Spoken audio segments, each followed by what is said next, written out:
যে মানুষ এক, কিন্তু এত ধর্ম কেন? তাতে বলেছে কালী ভক্ত, শিব ভক্ত, রাম ভক্ত, হরি ভক্ত, অনুকূল ভক্ত, এরা সবাই একই ধর্মের মানুষ, সনাতনী বা হিন্দু ধর্মের। এরা কিন্তু আলাদা ধর্মের মানুষ না। ধর্মের ব্যবধান দেখাতে গেলে হিন্দু, মুসলমান, খ্রিস্টান, বৌদ্ধ, শিখ, জৈন, পার্সি, এই হচ্ছে ধর্মের ব্যবধান। যখন ধর্মের ব্যবধান বলতে যাব, একই মানুষ, তাহলে কেউ হিন্দু ধর্মী, কেউ মুসলিম ধর্মী, কেউ খ্রিস্টান ধর্মী, কেউ কারো নয় সহমর্মী। এখানে একটা প্রশ্ন রেখেছে, 3 নম্বরের প্রশ্ন করেছে যে কৃষ্ণ মন্ত্র বীজে তোমরা দীক্ষা দান করো। একটা ভালো কথা বলেছে, আমার চোখে সেই কৃষ্ণের চরিত্র আমি ভালো দেখি না। এটা বুদ্ধিমানের পরিচয় দিয়েছে। কারণ তুমি কৃষ্ণকে ভজন করতে পারো, কিন্তু আমি যেটা দেখছি সেটা শ্রীকৃষ্ণ বাঁশি বাজাইয়ে, পরের স্ত্রীর মন মজাইয়ে, গভীর রাত্রিতে বনের মধ্যে নিয়ে তাদের নিয়ে যে ঘটনাটা ঘটিয়েছে, কাজটা তো ভালো না। তারপরে বলেছে তারপরে দ্বারকায় গেল, তারপরে মথুরায় গেল, এই একটা ভুল করেছে। তারপরে মথুরায় গেল, বৃন্দাবন থেকে মথুরায় গিয়ে আগে কুজি বুড়িকে বিয়ে করলো। ও বলেছে এতগুলো বিয়ের পরে তারপরে আবার কুজিকে বিয়ে করে, বলেনি? কথা বলছে তো নাকি? তবে ওর কোনো ভুল নাই কেন? বলছে আমি লেখাপড়া জানি না, আমি চাষি মানুষ, আমার নাই জ্ঞান নাই হুঁশ, যদি কোনো জায়গায় ভুল টুল হয়ে পড়ে এটা গুরুদেব যেন ঠিক করে দেয়, বলেছে না? এই জন্যে আমার উচিত এটা ঠিক করা। যেহেতু এখানে ওপেন ক্যামেরায় কবিগান হচ্ছে, সারা পৃথিবীর মানুষ জানতে পারবে। আজকে যদি আমি ভুলটাকে সংশোধন না করি, তাহলে পৃথিবীর মানুষ ভাববে যে শিষ্য যেমন গুরুও সেই রকম, নাকি? তাহলে বৃন্দাবনের লীলা করে শেষ, তারপরে মথুরায় করলো প্রবেশ, কুজিবুড়িকে বিবাহ করলো। সেখানে কংস ধ্বংস করার পরে তারপরে দ্বারকায় গিয়ে 16,100 না, 16,108টা বিয়ে করে। তারপরে কুরুক্ষেত্র যুদ্ধে যিনি কৃষ্ণ নীলপদ্মে নিজে অর্জুনের রথের সারথ্য করেছিলেন। খুব ভালো কথা, ওনার চোখে ভালো দেখেনি, না দেখাই যেতে পারে। আমি একটা চশমা চোখে দিয়েছি সাদা, কাজটা সাদা। চশমাটার কাজ যদি নীল হতো, নীল হলে এখানে কি দেখা যেত? সবাই নীল পোশাক পরে আছে। এটা কাচের দোষ, কিন্তু সবাই কি আপনারা নীল পোশাক পরে আছেন? তাহলে তুমি যে দেখছো এটা তোমার চোখের দোষ বাবা, এটা কৃষ্ণের দোষ নয়, এটা তোমার চোখের দোষ। তাহলে এই নিয়ে এবার কবিগান শুরু হলো, প্রশ্ন হয়ে গেল, এবার জবাব। সবাই যদি একটু এগিয়ে গিয়ে বসেন না, আর এগোনোর কই জায়গা, ঠাসাঠাসি করেই তো বসেছে, কোনো ফাঁকাফাঁকি তো নাই। এইদিকে জায়গা আছে, এইদিকে বসতে পারেন, এইটুকু আমি বলতে পারি। কারণ মা বাবা যেভাবে বসেছেন আপনারা, এরপরে আর গা ঘেঁষাঘেঁষি করে বসা ঠিক না।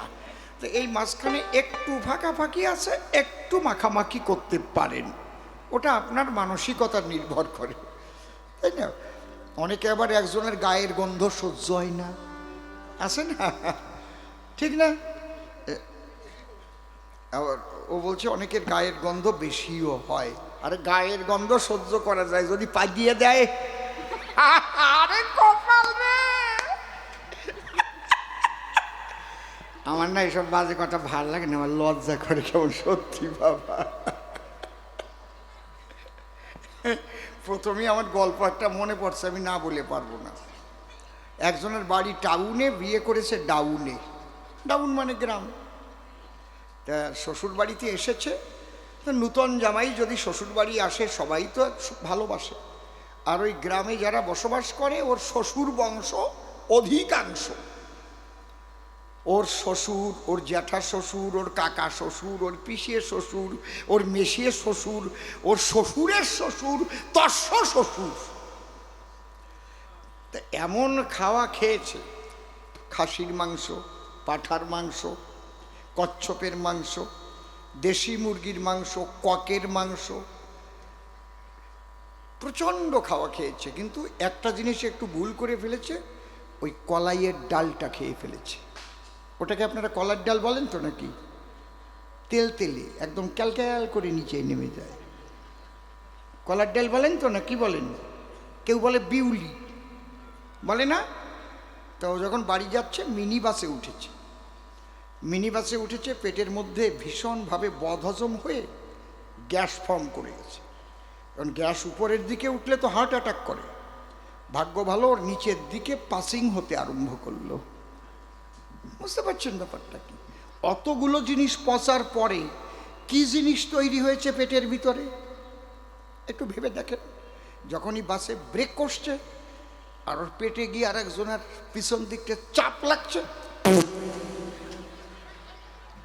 ওরে দুর্গন্ধ! ওই ওই মা নাকে কাপড় দিয়েছে। এখানে কি গন্ধ বেরিয়েছে নাকি? এক ভদ্রলোক বলছে, দাদা কাজটা কে করছেন? ভালো হচ্ছে না, একদম ভালো হচ্ছে না। ও ভাবলো তাহলে ভালো হচ্ছে না যখন, তাহলে আমি আর একটু ভালো করে দেবার চেষ্টা করি, চেপে চেপে ধরি। এবার ভীষণ চেপে ধরেছে। চেপে ধরলে কি হবে? ও তো অবলা জাত, একটু ফাঁকা পেলেই তোর ওই জায়গায় নিয়ে বেরোবে। আবার যখন চাপ পেয়েছে, এবার আর ওই মোটা শব্দ হয়নি, খুব সরুভাবে আর কি চেপে ধরেছে, তো যাইবার যে বেরোবার জায়গাটা খুব সরু হয়ে গেছে। সাউন্ডের পরিবর্তন হয়েছে, কিন্তু গন্ধের তো পরিবর্তন হয়নি। বুঝতে পেরেছেন? আরো মারাত্মক গন্ধ। ওই ভদ্রলোক আবার বলছে, দাদা কাজটা কে করছেন? ভালো হচ্ছে না, কিন্তু আপনি নেমে যান, আপনার ভাড়া আমি দিয়ে দিচ্ছি। ভাবলো এখনো ভালো হয়নি, আর একটু চাপি। এইবার যখন আরো চেপে ধরেছে, আবার ব্রেক কষেছে, এইবার আরো গন্ধ, নাকের তালু পুড়ে উঠেছে একদম। আবার ভদ্রলোক বলছে, দাদা কাজটা কে করছেন? ভালো হচ্ছে না। ও বলছে, আমি করেছি, 3 বার চেষ্টা করেছি, এর চাইতে আর ভালো আমি পারবো না, আর চাপার শক্তি আমার নাই।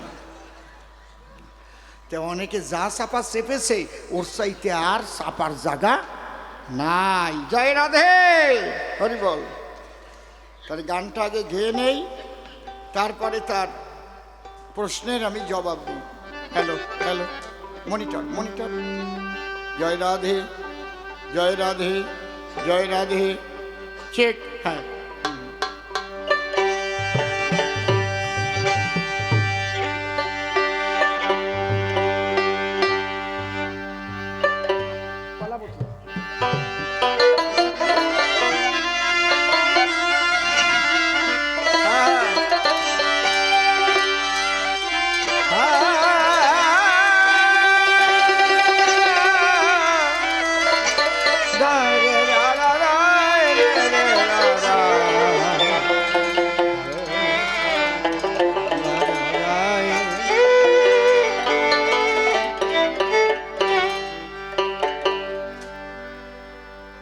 বোঝো রে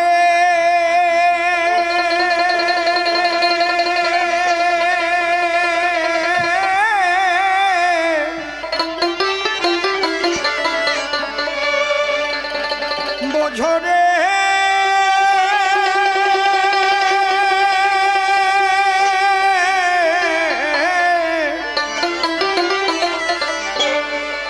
খোঁজো রে মন আপন ঘরে,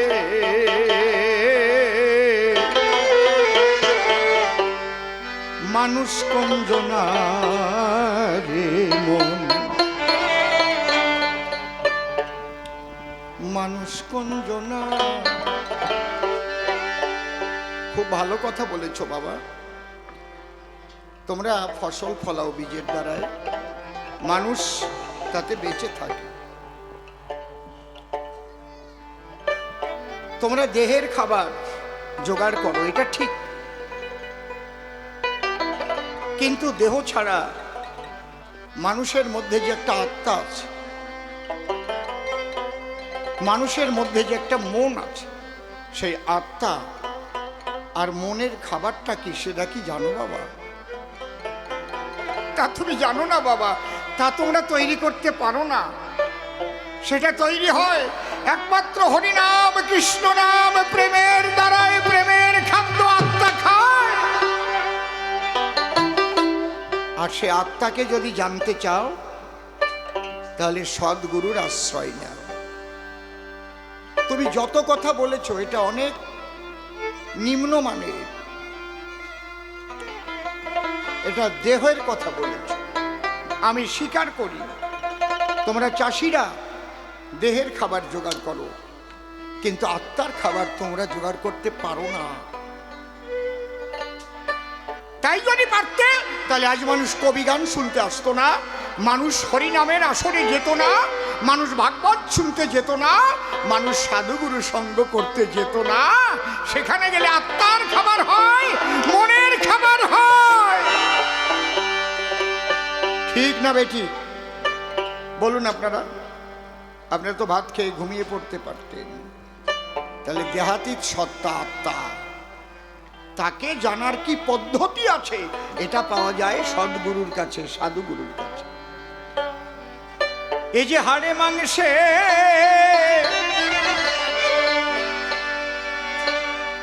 হাড়ে মাংসে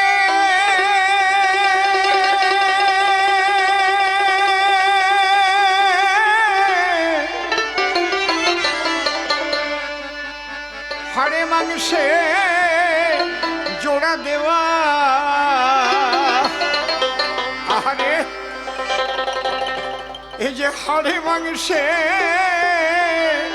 জোড়া দেওয়া, হায় কি মজা।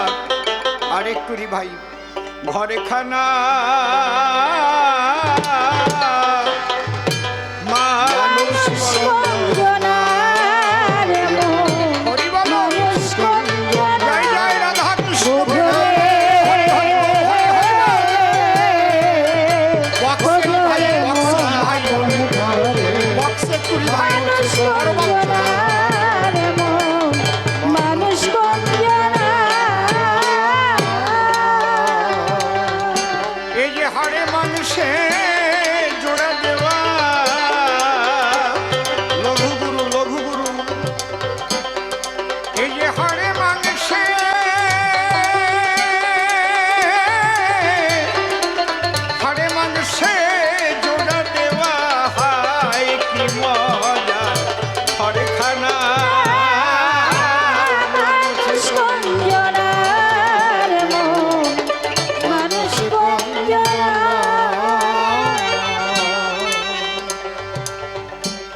ছোট্ট একটা কাহিনী বলবো, আপনারা বুঝতে পারবেন।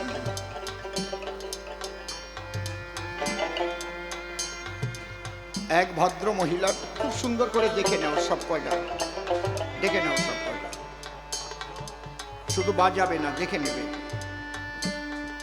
আমার কানে যেন বেসুরো না আসে। আমি ইঙ্গিত দেওয়ার সাথে সাথে লক্ষ্য করবে। ইঙ্গিত দিলে বুঝবে যে অস্বস্তি হচ্ছে আমার। এক মায়ের স্বামী মারা গেছে, তুলসী তলায় ঢেকে রেখেছে, কাঠচেরাই করা হচ্ছে, শ্মশানে নিয়ে যাবে। বাড়িতে কান্নাকাটির রোল পড়ে গেছে। যার স্বামী মারা যায় বা যার স্ত্রী মারা যায়, তার বুকে যে কি ব্যথা, সে ছাড়া তো সে কথা আর কেউ জানে না। জানে কি?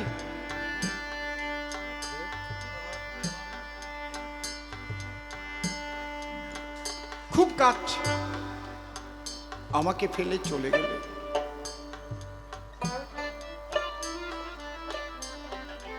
আমি কার ভরসায় থাকবো, কার আশায় থাকবো?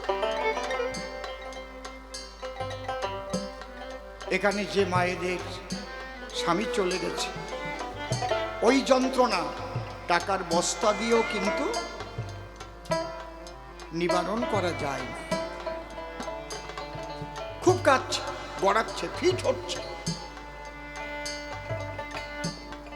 এমন সময় এক সাধু ওই বাড়িতে উপস্থিত হয়েছে, সিদ্ধ মহাপুরুষ।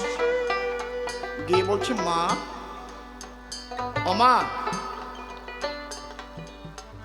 তুমি এমন করে কাঁদছো কেন মা?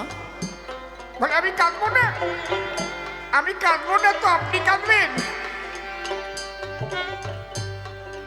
আমার প্রাণ ও প্রিয়তম, আমার ইহকাল পরকালের বান্ধব আমাকে ফেলে জন্মের মতো চলে গেছে। কে? আমার স্বামী। ওমা, তুলসী তলায় কার দেহ শায়িত আছে? ওই যে চোখে দুটো তুলসী পাতা দেওয়া। বলে, ওই তো, ওই তো আমার স্বামীর বড় দেহ। বলে, মা, ওই দেহের মধ্যে তোমার স্বামী ছিল তো? হ্যাঁ। মা, আমার একটা প্রশ্নের জবাব দেবে মা? ওই দেহের মধ্যে যে স্বামী বাস করত, তোমার সঙ্গে কি সেই স্বামীর কোনোদিন দেখা হয়েছে? বলো, তুমি শুধু স্বামীর দেহ সুখে সুখী হয়েছ, স্বামীর দেহটাকে পাবার জন্য উদ্গ্রীব হয়েছ, কিন্তু ওই দেহের মধ্যে যে স্বামী বসবাস করে তাকে জানার চেনার কোনোদিন চেষ্টা করে।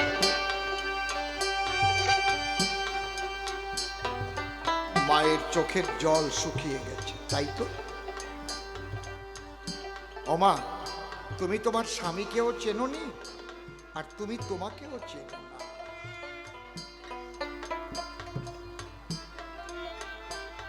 লক্ষণ যেদিন বনবাসে যাচ্ছিল দাদার সঙ্গে, লক্ষণের তো বনবাস হয়নি, বনবাস হয়েছিল রামের। লক্ষণ খেতে বসেছিল, মা সুমিত্রা তাকে খেতে দিয়ে চুপ চুপ করে কাঁদছে। লক্ষণ দেখে বলছে, মা, তুমি কাঁদছো কেন গো? শাস্ত্রে লেখা আছে, আমার নিজের দেখা আছে, মা যদি সন্তানকে খেতে দিয়ে চোখের জলে ভাসে, সেই সন্তানের অমঙ্গল নেমে আসে। তখন সুমিত্রা বলেছে, লক্ষণ, জানিস না, তুই তো জানিস তোর দাদা রাজা হবে, রামচন্দ্র আজ অধিবাস, কিন্তু এই চেয়ে দেখ, অযোধ্যার সমস্ত মানুষের চোখে জল ঝরছে। ওই চেয়ে দেখ, আকাশ বাতাস তরুলতা পশু পাখি সবাই যেন রাম রাম বলে কাঁদছে। আজ রাম বনবাসে যাত্রা করছে রে, তাকিয়ে দেখ।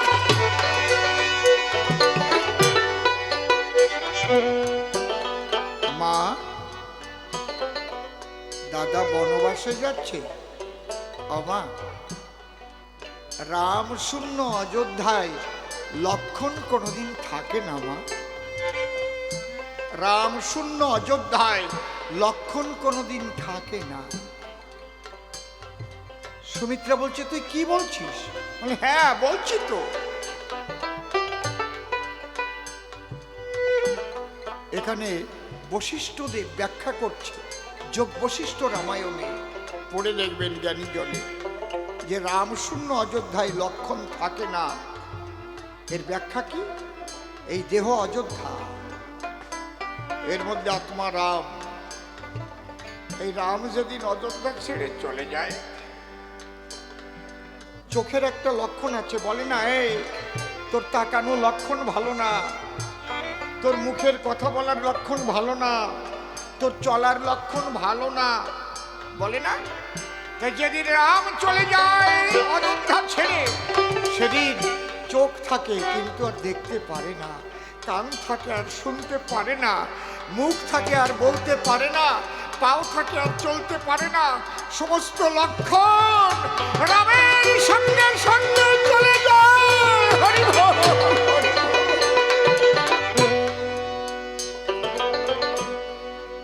ওমা,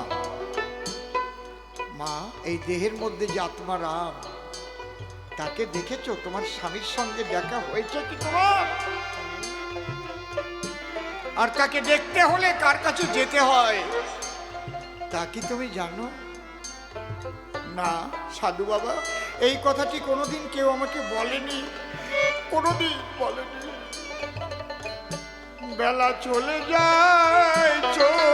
যায় বেলা। আরে, মানব জন্ম নিয়ে বৃথা চলে গেল, কত জন্মে কেটে গেল, কিন্তু আমাকে আমি চিনতে পারলাম না। কালীচরণ বাবা, যখন তোমার ওই ক্ষুধা জাগবে যে আমি আমাকে চিনবো, আমার মধ্যে আমি কে চলে গেলে দেহ অচল হয়ে যায়, শ্মশানে দেহটাকে পুড়িয়ে ছাই করে দেয়, সেদিন আর প্রশ্ন করবে না যে সাধুগুরুরা কি দেয়, তাকে জানার সন্ধান দেয়, সেই বীজ দেয়। এই যে হাড়ে মাংসে জোড়া দেওয়া,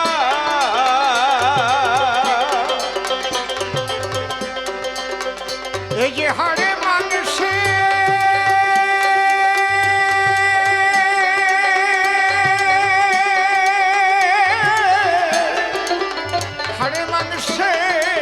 জোড়া দেওয়া হয় কি মজা, ঘরে খানা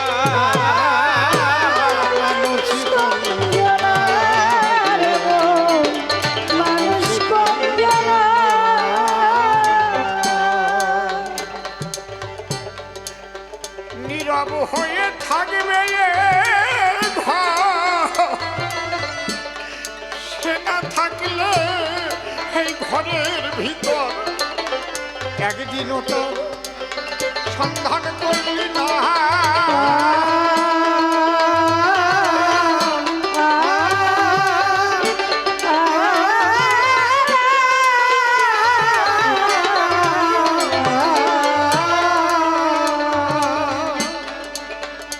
ওরে পাগল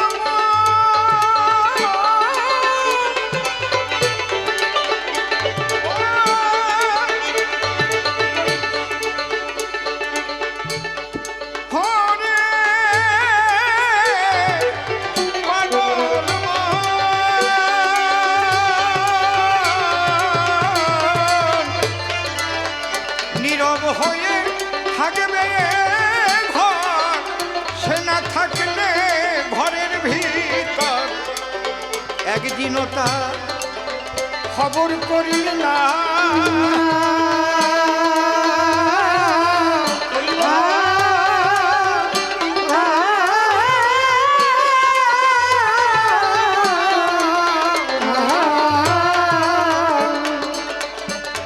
ও সে চলে ফেরে যখন তখন,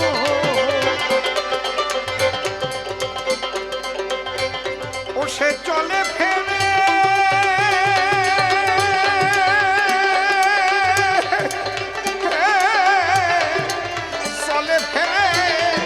যখন তখন কথা কয় না, দেখা দেয় না।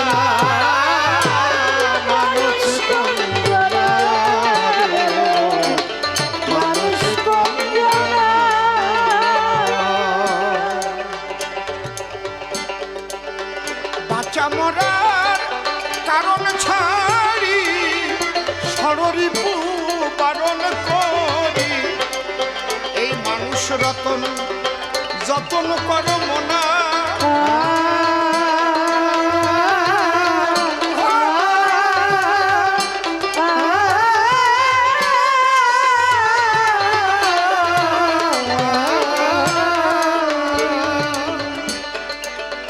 ওরে বাঁচা মরা কারণ ছাড়ি ষড়রিপু বারণ করি, এই মানুষ রতন যতন করো মনা।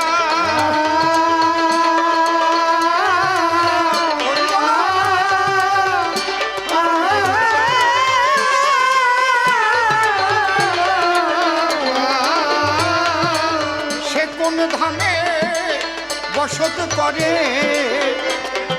ভাইটা কমাবেন না, ও সে কোন ধামে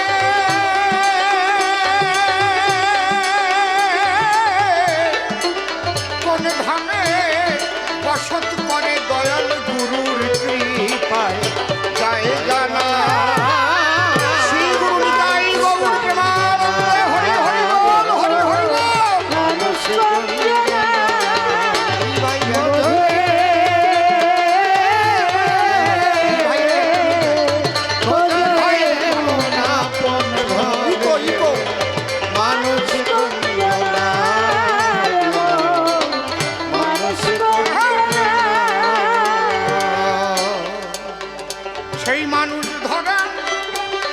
হ্যালো, ইকো লাগবে আরো।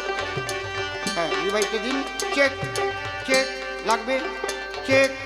হ্যাঁ, হ্যালো, বড় বক্সটাই রিভাইভ দিবেন, দিয়ে ছেড়ে দিন।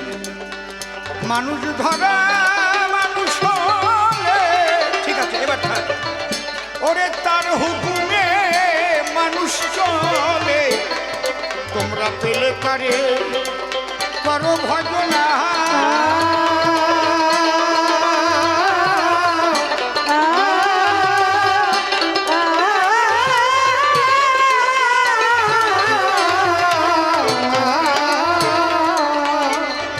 ওরে পাগল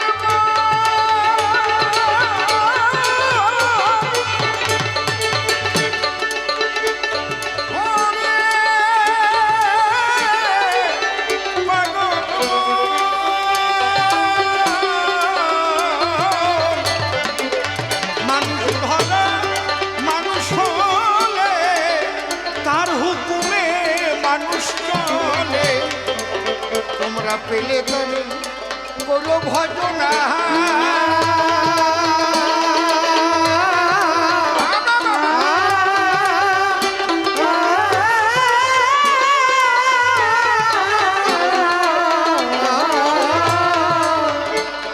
গোসাই অমূল্য শুধু পরকে বুঝায়, গোসাই অমূল্য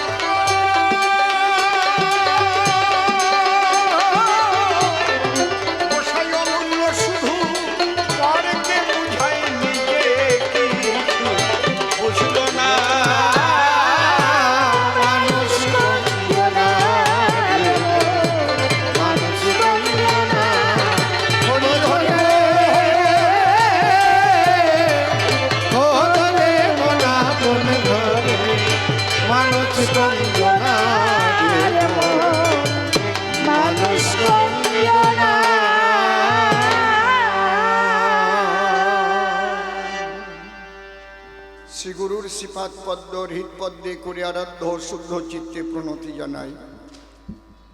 সাধুগুরু বৈষ্ণব হেরি আর যত পুরুষ নারী আমার ভক্তিপূর্ণ প্রণাম গ্রহণ করিবেন সবাই। বাইরের চোংটা একটু কমবে। মনরে একবার হরি বল, এ নাম দুর্বলের বল, নাম বিনে কি আছে বল এ ভব সংসারে। যেজন করে হরি চিনতে, হরি করে তার চিনতে, অন্তে জীবকে নিয়ে যায় সে ভবসিন্ধু পারে। ঠিক আছে একদম। তাই বলি মনে রসনা, যে বিষয় বাসনা, কেলে সোনার উপাসনা করো সার। ওই যে হরি দীনবন্ধু পাইলে তার কৃপা বিন্দু, ভবসিন্ধু সেদিন হবি পার। মনশিক্ষা করে শেষ বক্তব্য করিব পেশ, সবিশেষ সবার মধ্যে জানাই নিবেদন। দূর দূরান্তের শ্রোতা যারা কবি গান শুনতে এসেছেন তারা, আমি দিয়ে আমার নয়নের ধারা করি সবার চরণ বন্দন। আপনারা আশীর্বাদ করে চরণ ধুলি দেবেন মোরে, যদ্বারায় হতে পারে কৃষ্ণ কথা আলাপন। আপনাদের আশীর্বাদ নিয়ে মাঠে দাঁড়াইলাম এ সভাতে, পাচ্ছি না তো পোকার জ্বালাতে।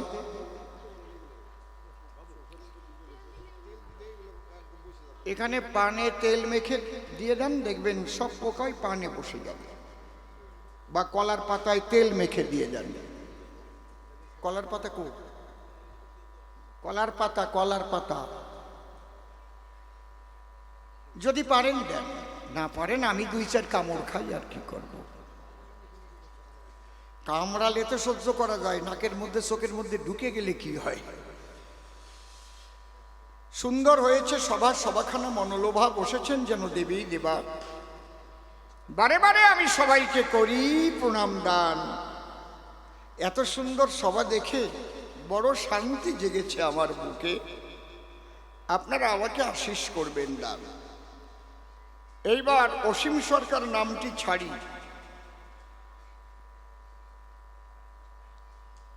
হরিচরণ গোস্বামী নামটি ধরি।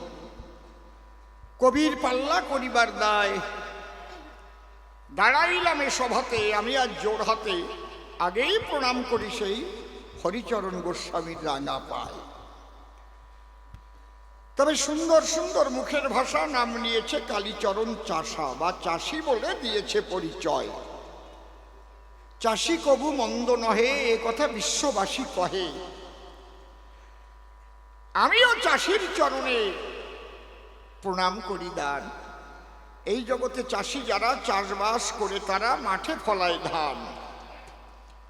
তোমরা যারে চাষা বলো তারাই দেশের আশার আলো, ভারত মাতার অমৃত সন্তান। তারা পেটের ক্ষুধা মিটাইতে মাঠে ফলায় সোনার ধান। নিজের জীবন দেয় উৎসর্গ, বিশ্ববাসীর বাঁচাতে পড়ান। সবুজ ধানের পাতার দোলনায় অবুজ চাষির মুখের হাসি তার মাঝে লুকায়। তারা রৌদ্রে পুড়ে বদন শুকায়, লুকানো গোপন আশায় আনন্দেতে বুক ভরে যায়। কাটে যখন মাঠের পাকা ধান, তারা আমার ভারত মাতার অমৃত সন্তান। আমি চাষিকে করে এই জ্ঞান পুনঃ পুনঃ প্রণাম করলাম দান। চাষিকে সম্মান দিতে হয়, কি বলেন? এইবার সে সরল চাষা সুন্দরতার মুখের ভাষা সে অন্তরে নিয়ে আসা গুরুর কাছে প্রশ্ন করে যায়, গুরুদেব কথা লবে আমাকে একটু বুঝিয়ে দেবে যে এই যে বীজ গুরু গোসাইরে দিয়ে থাকে কর্ণমূলে, এতে কি ফসল ফলে? এটা আমার জানবার বিষয়। শোনো বাবা, মূলত এই নাম বীজে প্রেমের ফসল ফলে, প্রেম ফল ফলে। নামে কি হয়? প্রেম ফল ফলায়। আর এই প্রেমের ফলের দ্বারাই কি হয়? প্রেমের ফলের দ্বারায় যে যার ভজনা করে বসে শোনেন নারী নরে, একমাত্র প্রেম ভক্তির দ্বারাই তার ইষ্টের দর্শন এই নামেই পাওয়া যায়। আপনি দোকানে যাবেন, কোনো একটা জিনিস ক্রয় করবেন, কিনবেন, তার নাম তো বলবেন নাকি? বাজারে গেলেন, আপনি তরকারির দোকানে গিয়ে তো বলবেন আমাকে 1 কেজি আলু দিন, বা 500 গ্রাম উচ্ছে দিন, বা 500 গ্রাম ভেন্ডি দিন, ফুলকপি দিন, বলতে হবে তো নাকি? না গিয়ে যদি বলেন দেন, দোকানদার দেন, দোকানদার মনে মনে ভাববে তাই এর মতো পাগল তো আর জগতে নেই, আরে কি দেব?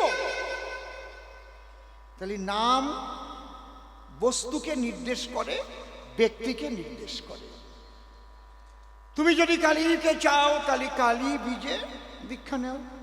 কালী বীজ আছে, কৃষ্ণ বীজ আছে, শিবের বীজ আছে, সরস্বতী বীজ আছে, দুর্গার বীজ আছে, গণেশের বীজ আছে, বিভিন্ন দেব দেবতার আলাদা আলাদা বীজ আছে। সদ্গুরু কারা? শিষ্যকে দেখে বুঝতে পারে তারা যে এই দেহে কোন বীজ দিলে ফসল ফলবে কুতূহলে। আর যারা সদ্গুরু নয়, বিজনেস গুরুগিরি বিজনেস করবার তরে গ্রামে গ্রামে ঘুরে তারা একসাটিয়া একই বীজে দীক্ষা দেয়। সব জমিতে সব ফসল ফলে কি? আপনারা কি বলেন? ফলে কি? কথা বলেন। সব জমিতে সব ফসল ফলবে? এই মাঠে ফুলকপি হবে, এই জায়গায় ফুলকপি হয়, পাতাকপি হয়, এই যে বিলের মধ্যে হবে, বিলের মধ্যে হবে কি? কথা বলছেন না কেন? হবে না। ওর একটু উঁচু জমি দরকার হবে। ওই বিলের মধ্যে পটল লাগালে হবে? এই জায়গায় ধান হবে, পাট হবে, তাই তো? একটু উপরের দিকে সর্ষে হবে। তাহলে এক এক জমিতে এক এক বীজের ফসল ভালো হয়।